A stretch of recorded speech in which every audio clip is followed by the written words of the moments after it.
Bo día, Víctor, que tal? Xa pasaron varios días dende que finalizou o Rally de San Froilán. Como te sentes agora mesmo? Ben, un título que tiñamos moitas ganas de conseguir e a verdad contentos por nós, por todo o equipo, sobre todo, o traballo que fixemos durante todo o ano o traballo ao final trouxe a súa recompensa. Que significa para ti este novo título?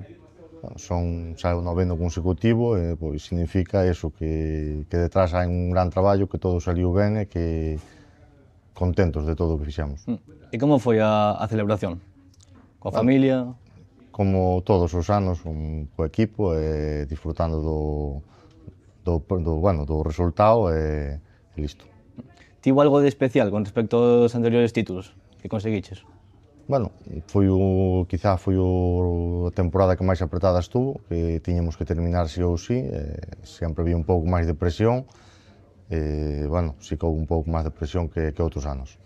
A marxe deste último Rally San Froilán, houve algún outro rally que ti pensas que fora decisivo para a definición do campeonato?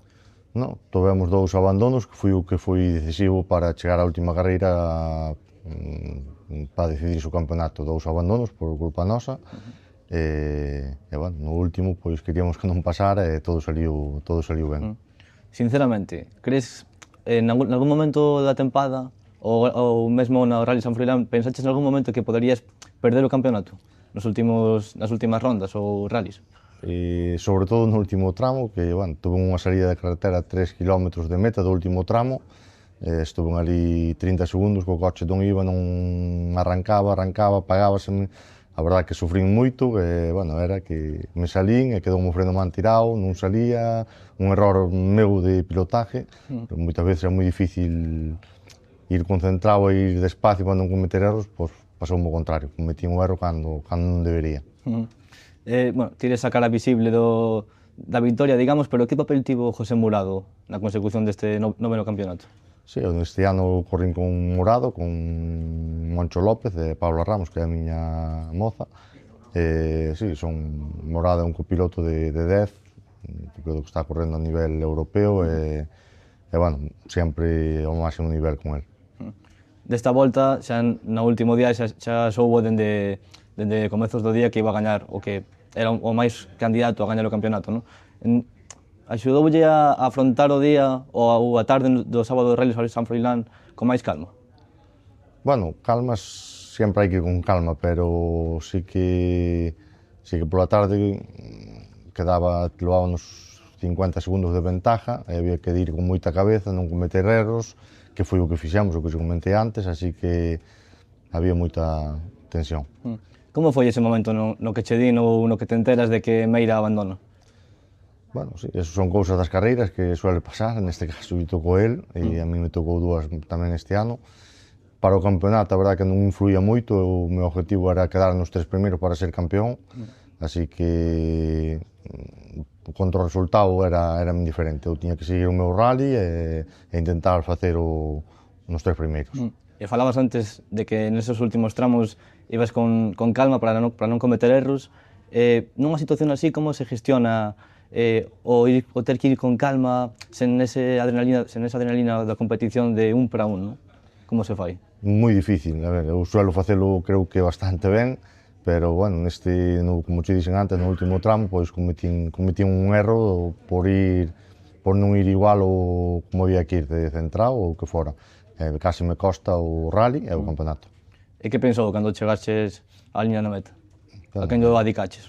A todo o equipo, como sempre, que son os que realmente están aí detrás, día tras día, traballando no coche, que todo sala ben, e somos un grupo de amigos que están todos felices igual que a min.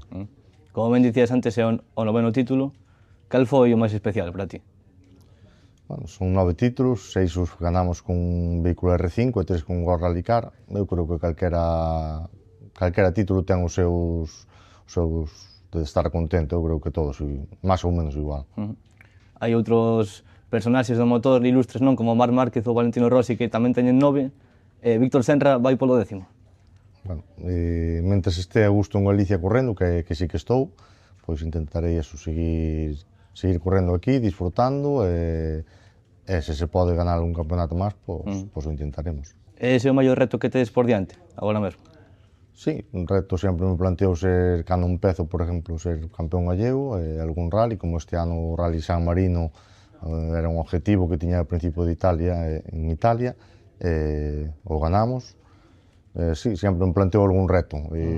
Para o ano que ven, de momento non me plantexei aínda, pero sí, supoño que será pelear polo campeonato gallego e algún rally esporádico que faremos. Era o que che iba a preguntar, non pensas en salir ao nacional, a competir nalgún rally por fora de Galiza? Non, eu creo que xa non estou nesa fase, non vou chegar ao mundial, corro por hobby, por pasalo ben, disfrutar.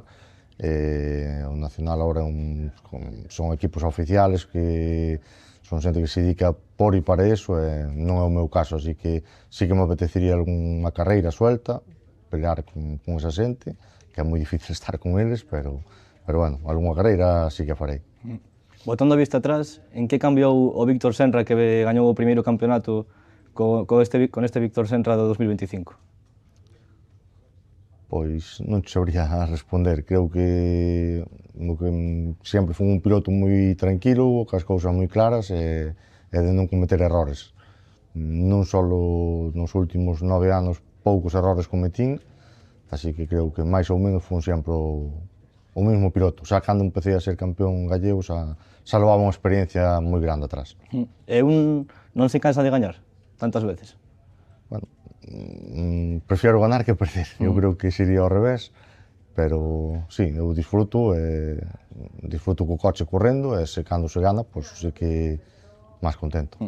Entendo que és moi competitivo, non?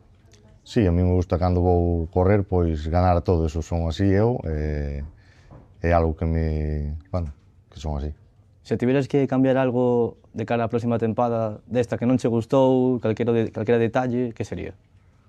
Non, eu creo que todo estuvo máis ou menos co que pedía, se cumpriu todo, menos os 2 abandonos que tivemos, o resto foi todo perfecto. Ti te ves competindo ata non tes teito? Ou... Non, como digo, mentras poda o meu hobby disfrute correndo, pois estarei correndo. Bueno, que lle dirías á xente ou que lle explicarías a esta xente que non ve o que hai detrás do rally e que che gustaría poñer en valor, non? Para que a xente entenda o traballo que hai detrás ou o difícil que é chegar ata onde estás. Sí, todo deporte, creo que ganar en todo deporte é moi difícil, sea no que sea. Creo que hai que facer as cousas moi ben, plantexar moi ben as cousas e tomalas moi en serio. Se nas tomas en serio, pois nunca van a salir. E xa tomándose en serio xa non salen, así que hai que traballar moito. E cada ano vas cambiando algo cando empeza a temporada ou segues un mesmo plan moi parecido, moi similar? Non, sempre suelo buscar a maneira de poder facer os rallies, disfrutar, ter un bo coche e disfrutar conducindo, que é o que me gusta, disfrutar conducindo. E xa a última, tes algunha manía antes de facer un tramo ou comenzar un rally? Non sei, levantarte co pé dereito, esquerdo? Sí, non che conto que teríamos para outra entrevista, eu teño moitísimas. Pero unha, dúas, que me podes dicir? Antes de salir, nun minuto antes, fago cas mans varias cousas, poño sempre as zapatillas dunha maneira, ou a roupa ignífuga ten que ser esa, 1000 cousas. Son supersticioso.